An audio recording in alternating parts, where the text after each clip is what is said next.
அன்புக்குரியவர்களே, மோக பாவம் என்னும் தவக்கால வெகுளியை தொடரில் இன்று நிறைவாக நமது உடல் தூய ஆவியாரின் கோவில் என்னும் அருமையான வெகுளி செய்தியை உங்களோடு பகிர்ந்து கொண்டு இத்தொடரை நிறைவு செய்ய விரும்புகின்றேன்.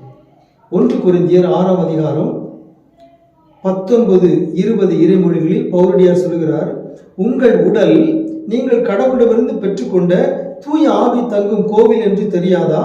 நீங்கள் உங்களுக்கு உரியவர் அல்ல, கடவுள் உங்களை விலை கொடுத்து மீட்டுள்ளார். எனவே உங்கள் உடலால் கடவுளுக்கு பெருமை சேருங்கள்.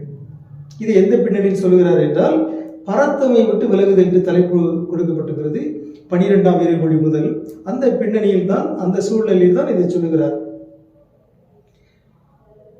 13ஆவது இறைமொழியில், வயிற்றுக்கென்றே உணவு, உணவுக்கென்றே வயிறு, இவை இரண்டையுமே கடவுள் அழித்து விடுவார்.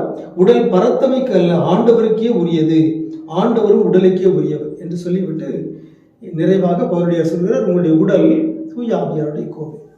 ஆகவே நம்முடைய உடலை நாம் தூய ஆவியாருடைய கோவிலாக கருதி அதை பராமரிக்க வேண்டும். கடவுள் நம்மை விலை கொடுத்து மீட்டுள்ளார்.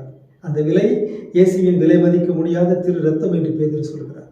ஆகவே அன்புக்குரியவர்களே, இந்த மோகபாவத்திலிருந்து விடுதலை பெற வேண்டும் என்றால் நம்முடைய உடலை நாம் தூய ஆவியாரின் கோவிலாக மதிக்க வேண்டும், கருத வேண்டும், பாதுகாக்க வேண்டும், பராமரிக்க வேண்டும். அதற்கும் தூய ஆவியாருடைய அருளும் ஆற்றலும் இரக்கமும் பேரன்பும் தேவை. எனவே தூய ஆவியாரை நோக்கி நாம் மன்றாடுவோமாக. தூய ஆவியாரே, துணையாளரே, நீர் எங்கள் உடலை உங்களுடைய கோவிலாக மாற்றிக்கொண்டீரே, உமக்கு நன்றி. இந்த உடலை நீரே ஆசீர்வதித்து பாதுகாப்பீராக. உமக்கே நன்றி, உமக்கே புகழ், உமக்கே மாட்சி. ஆமென். அன்புக்குரியவர்களே, இந்த தொடரை உங்களுக்கு வழங்குவதில் உதவி செய்த வரைகலை கலைஞர் சகோதரர் ஆல்டின் அவர்களுக்கு உங்கள் அனைவரின் சார்பாக நன்றி தெரிவிக்கின்றேன். இறைவனின் பேரிரக்கத்தால் தொடர்ந்து அடுத்த 2 பாவங்கள், பெருந்தீனி ஆர்வம், சோம்பேறித்தனம், அதனை சந்திக்கும் வரையில் உங்கள் அனைவருக்கும் அமைதி உரித்தாக.